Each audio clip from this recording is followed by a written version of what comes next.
Au fil de la vie, on rencontre des gens qui sont vraiment stupides. Je ne parle pas d'un manque d'instruction, car ils peuvent même être fortunés et avoir une bonne situation sociale ou professionnelle, mais ils n'ont aucune jugeote. Tant va la cruche à l'eau qu'à la fin, elle se casse. Une fausse manœuvre de trop et leur monde s'écroule, voire leur vie se termine. Tel fut le cas d'un dénommé Nabal qui, en guise de remerciement pour service rendu, insulte David de manière particulièrement arrogante. En conséquence, ce dernier a vu rouge. Les armes à la main et à la tête de ses guerriers, il a pris le sentier de la vengeance. Je continue à lire dans le chapitre 25 du premier livre de Samuel. L'un des serviteurs de Nabal alla informer Abigail, sa femme, de ce qui s'était passé. Il lui dit, « Voici que David a envoyé des messagers depuis le désert pour saluer notre maître. Mais celui-ci les a mal reçus. Pourtant, ces gens ont été très bons pour nous. Ils ne nous ont jamais fait aucun mal et rien n'a disparu pendant tout le temps que nous étions auprès d'eux dans la campagne.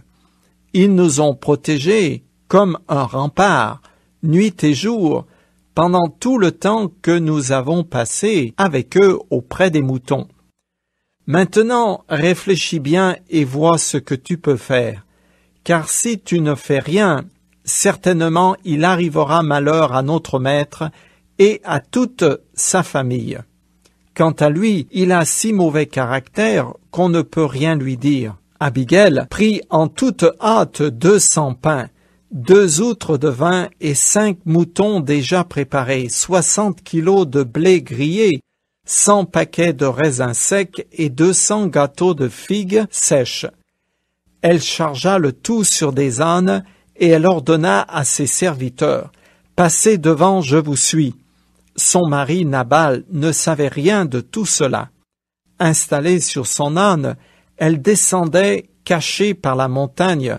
En même temps, David et ses hommes descendaient le versant opposé dans sa direction et elle se trouva bientôt face à eux.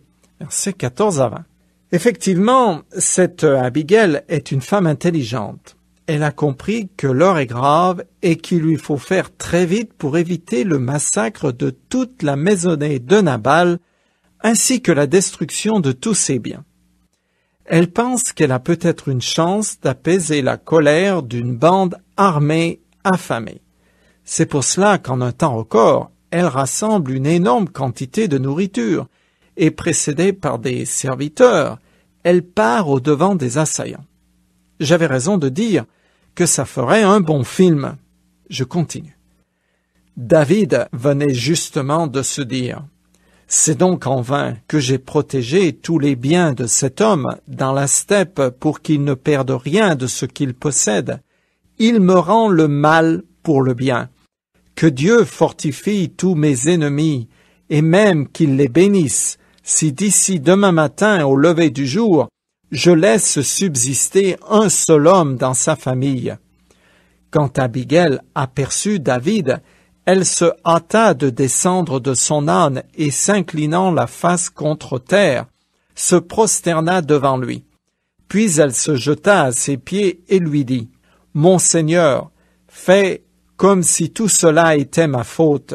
Permets à ta servante de t'adresser quelques mots d'explication et daigne écouter ses paroles.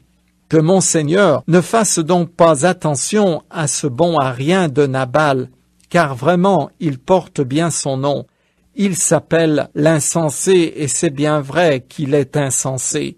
Moi, ta servante, je n'ai pas vu les serviteurs que mon Seigneur a envoyés. » Versets 21 à 25. David surgit de derrière la colline, à brides abattues, et il est hors de lui.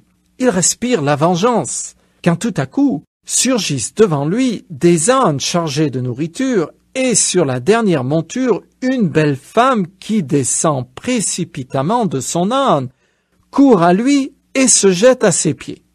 David est stupéfait. Il ne s'attendait pas à un tel événement de la part d'une si belle femme. alors sa colère tombe, surtout qu'elle lui demande de se venger sur elle. Il ne peut évidemment pas faire une chose pareille. Je continue la prière d'Abigail. Mais maintenant, mon Seigneur, aussi vrai que l'Éternel est vivant et que tu l'es toi-même, c'est l'Éternel qui t'a empêché de t'engager dans la voie du meurtre et de te venger toi-même. Que les ennemis de mon Seigneur et ceux qui lui veulent du mal deviennent comme Nabal. À présent, veuille accepter ces présents que moi, ta servante, j'apporte à mon Seigneur et les distribuer aux jeunes gens qui suivent mon Seigneur. Veuille aussi pardonner la faute de ta servante. Certainement, l'Éternel ne manquera pas d'accorder à mon Seigneur une dynastie stable, car mon Seigneur livre les guerres de l'Éternel, et si l'on considère toute la durée de ta vie, on ne te trouve coupable d'aucun mal. Versets 26 à 28. Voici une nouvelle parole prophétique concernant le destin qui attend David. Cette affirmation montre que le peuple dans son ensemble avait connaissance de la haute destinée qui était promise au futur roi. De plus, son intégrité était également connue de tous. David ne combattait pas pour défendre sa propre renommée ni ses intérêts. Il n'était pas un bandit de grand chemin, mais il voulait avant tout honorer l'Éternel. Je continue. Si quelqu'un s'avise de te poursuivre pour t'ôter la vie, l'Éternel ton Dieu gardera la vie de mon Seigneur pour que tu restes au nombre des vivants. Mais il jettera la vie de tes ennemis au loin comme avec une fronde. Lorsque l'Éternel aura accompli pour mon Seigneur tous les bienfaits qu'il t'a promis, et qu'il t'aura institué comme chef d'Israël, alors mon Seigneur n'aura ni remords ni trouble de conscience pour avoir tué quelqu'un inutilement et s'être vengé lui-même. L'Éternel fera du bien à mon Seigneur, et tu te souviendras de ta servante. Versets 29 à 31. Elle est remarquable, cette femme, sans pour autant être prophète, mais inspirée par l'Esprit de Dieu. Abigail proclame avec certitude que Saül ne parviendra jamais à prendre la vie de David. C'est tout à fait impossible parce qu'il est sous la protection du Tout-Puissant. Par cette parole prophétique, l'Éternel encourage David à garder confiance et à écouter ce que cette femme cherche à lui dire. Il a été sacré roi par Samuel, et un jour, il le deviendra réellement. En conséquence, elle supplie « Pardonne le mal que mon mari t'a fait, il ne vaut pas la peine que tu t'occupes de lui, et tu regretteras tes mains tachées de sang. » Fin de citation. Je m'imagine David sur sa monture, regardant cette femme prosternée lui annoncer avec assurance qu'il sera le roi d'Israël. Ces hommes, tout autour de lui, attendent ses ordres. Je continue. David répondit à Abigail. « Béni soit l'Éternel, le Dieu d'Israël, de t'avoir envoyé aujourd'hui sur ma route. Béni sois-tu pour ton bon sens. Béni sois-tu de m'avoir préservé d'en venir au meurtre et de me venger moi-même. Vraiment, l'Éternel, le Dieu d'Israël, m'a empêché de vous faire du mal. Car je te le jure, aussi vrai qu'il est vivant, si tu n'étais pas venu me trouver si rapidement, il ne serait pas resté un seul homme à Nabal d'ici demain matin. » David accepta les présents qu'elle lui avait apportés et lui dit « Rentre chez toi en paix. Je t'ai entendu et j'agirai comme tu me l'as demandé. » Versets 32 à 35. Assoiffé de sang et de vengeance, David avait fermé son cœur aux conséquences qu'aurait engendré son acte meurtrier. Cette femme, dans sa sagesse et poussée par l'Esprit de Dieu, a empêché un massacre. Je continue. Lorsque Abigail arriva à la maison, elle y trouva Nabal en train de festoyer comme un roi. Il était tout joyeux et complètement ivre. Aussi ne le mit-elle au courant de rien avant le lendemain matin. Alors, au matin, quand son ivresse fut dissipée, elle lui raconta ce qui s'était passé. Il en eut une attaque et resta paralysé.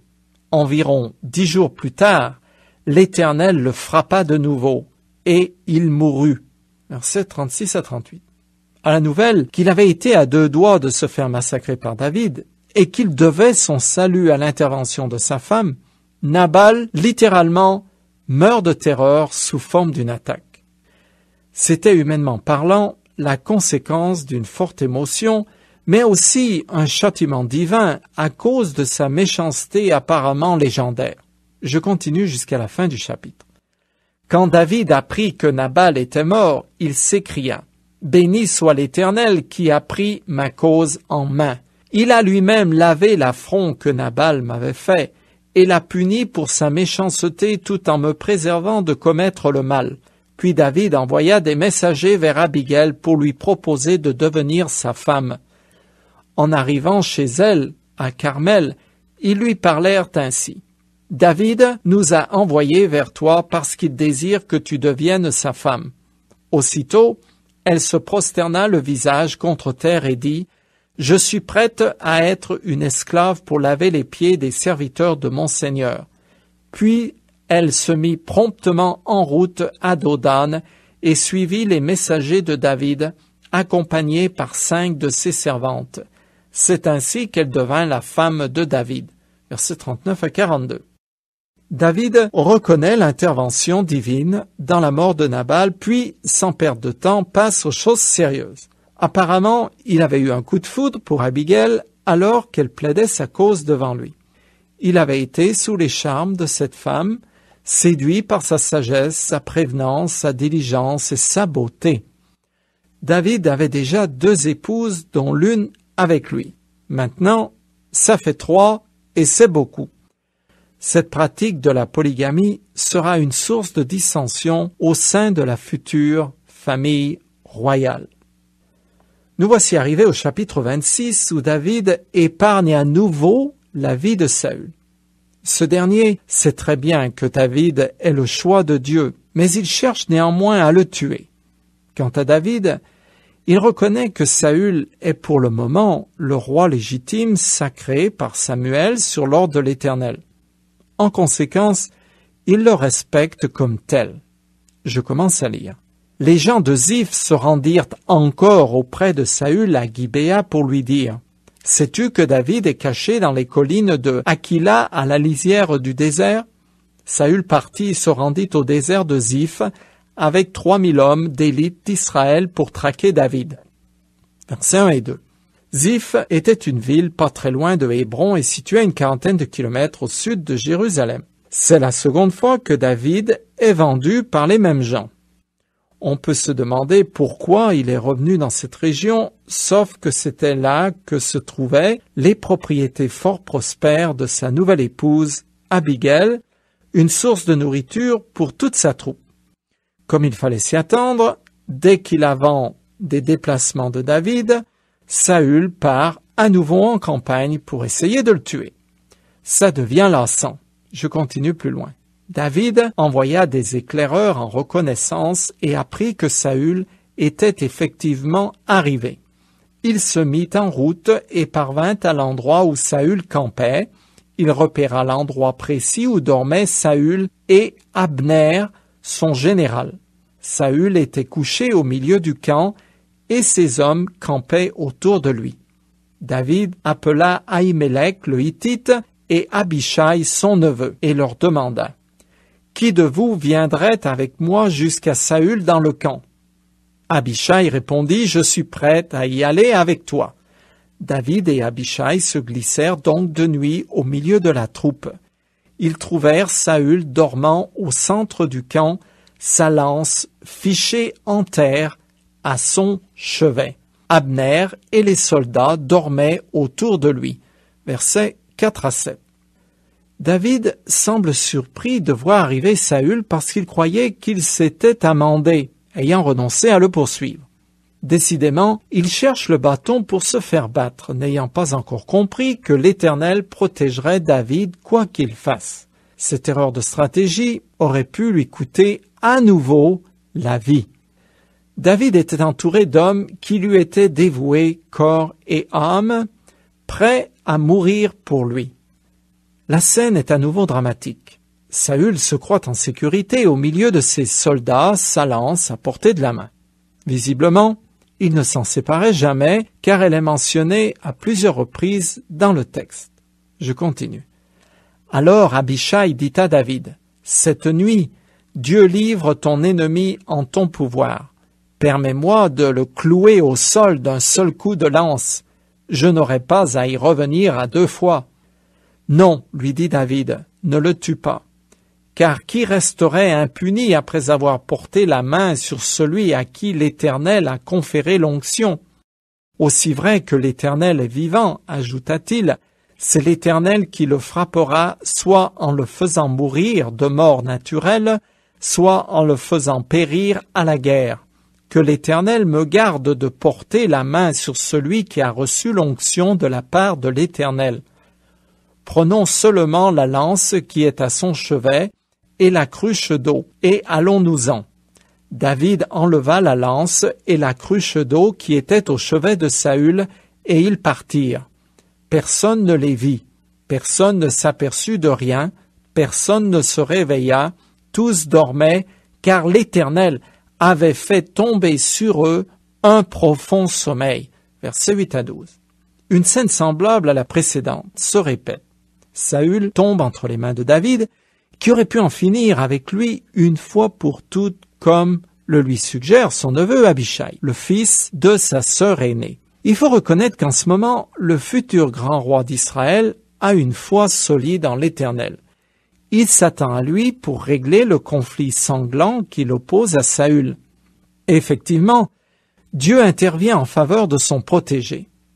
Un texte du Nouveau Testament affirme que je n'ai pas le droit de me faire justice, mais que toute vengeance appartient à l'Éternel. Je le lis. Nous connaissons bien celui qui a déclaré « C'est à moi qu'il appartient de faire justice. C'est moi qui rendrai à chacun son dû. Et encore, le Seigneur jugera son peuple. » Fin de citation. Je continue le texte. David franchit la vallée et grimpa au sommet de la montagne au loin, à une bonne distance du camp de Saül, puis il se mit à crier en direction de l'armée. « Hé, Abner, répondras-tu » Abner dit, « Qui es-tu, toi qui oses interpeller le roi ?» David reprit, « Tu es un homme, toi, un vrai. Tu n'as pas ton pareil en Israël, n'est-ce pas? Alors, pourquoi n'as-tu pas veillé sur le roi, ton maître? Quelqu'un du peuple est venu pour tuer le roi, ton maître. Ce n'est pas bien ce que tu as fait là. Aussi vrai que l'Éternel est vivant, vous méritez tous la mort pour n'avoir pas veillé sur votre maître, sur celui qui a reçu l'onction de la part de l'Éternel. Regarde maintenant où sont la lance du roi et la cruche d'eau qui était à son chevet. » Versets 13 à 16. La scène est à nouveau similaire à la précédente. David nargue l'armée de Saül et fait des reproches pleins de sarcasme à Abner, le capitaine qui a failli à son devoir. En brandissant la lance et la cruche de Saül, David montre qu'il a épargné Saül pour la seconde fois. Il n'a pas exploité par 2 fois une conjoncture pourtant favorable pour se venger de son ennemi, mais laisse le soin à l'Éternel lui-même d'exercer la justice. Comme j'ai déjà dit, cet homme avait une âme noble, malgré des travers certains qui font surface tout au long de sa vie. Je continue jusqu'à la fin du chapitre tout en compressant. Saül reconnut la voix de David et dit, « Est-ce bien toi que j'entends, mon fils David ?» David répondit, « C'est bien ma voix, mon seigneur le roi. » Alors Saül s'écria, « J'ai commis une faute, reviens, mon fils David. Je ne te ferai plus de mal, puisque cette nuit tu as épargné ma vie. J'ai agi comme un insensé et j'ai commis une grave erreur. » David répondit, « Voici ta lance, ô roi.